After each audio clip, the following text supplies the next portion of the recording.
nandito para ako ngayon sa PITX at hinatid ako ng pamangkin ko, galing pa kami ng Cavite. So yung sinakyan ko yung motor niya lang. At bilis, 30 minutes na nandito na ako. So ngayon yung yung araw ko para pumunta ng Samar. Kaya eto, nandito na ako ngayon. So nasa waiting na ako, area. O sige, dadalhin ko na yung mga gamit ko. Ito yung mga gamit ko. Ayun guys, bali ang ang biyahe ko alas 10 pa naman. Kaya lang nagpahatid na ako ng 7 o'clock. Mga 7:30 lang nandito na ako ngayon sa terminal. Kasi mas gusto ko nakatambay ngayon dito kasi mas malamig. Sa bahay kasi ang init, grabe. Talagang lagi ako nakahubad doon.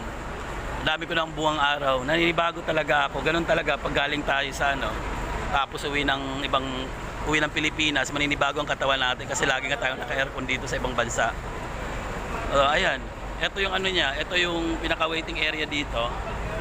Ito yung gamit ko. Dalawang bag lang naman, at saka mayroon akong isang shoulder bag. Ayan, body bag. Kaya, eto. So gagawin ko, akyat na ako doon sa sa gate 3. Gate 3, lagi ako sa gate 3 Dati gate 3 din. Tara, let's go. So ayun guys, nakapasok na ako. Yun na, tika. Nalaglag pa yung bag ko. Nakapasok na ako. Nandito na ako sa loob ng ng PITX. Ayun guys, nandito na ako sa loob at punta na ako sa gate 3. Ang ganda rito kasi pag nagutom kaya may mga fast food.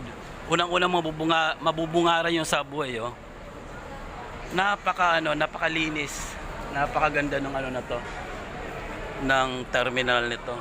Organized siya, maganda, para ka lang nasa airport.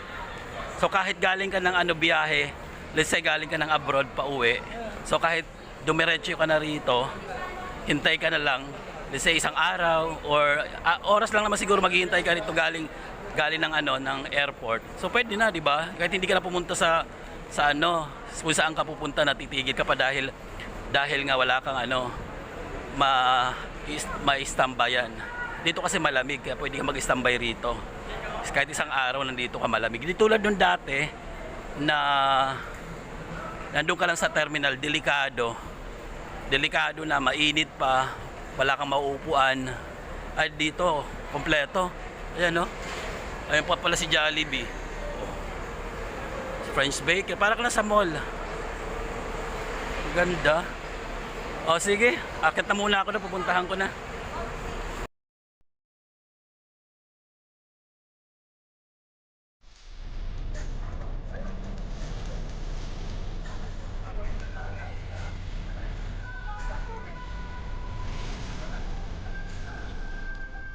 Guys, nandito na ako ngayon sa terminal ng Matok. Tumating kami ng mga 3 o'clock. So ayun, inaayos yung mga papel, yung mga documents para makasampa na kami sa barko. Naghihintay ako ngayon ng siguro mga kalahating oras kami doon kanina bago magmatnog kasi parang doon yung doon yung tanggapan ng mga malalaking sasakyan. So hindi kami pinapasok dito sa sa pier. Kaya ayun, mga ilang oras siguro, sana hindi naman umabot ng 1 oras, 2 oras kasi puyat na. So sige guys, pasok muna ako dito sa terminal.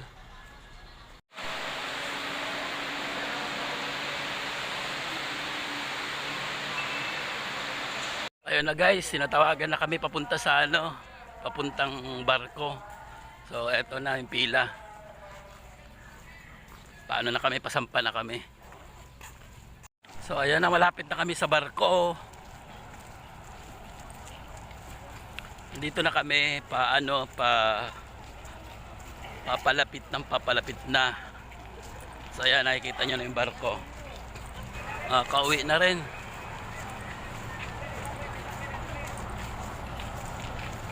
Yung pila namin paakyat doon sa sa barko.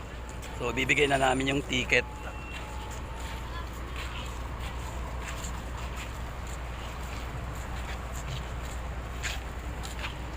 So ito na yung ticket ko.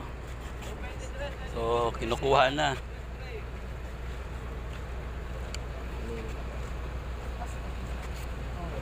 Yan, this is it. Pansit. Tapos na. Akyat na. Sa wakas. So maghihintay na siguro mga 30 minutes. Biyahe naman sa dagat. Pupuntang Samar.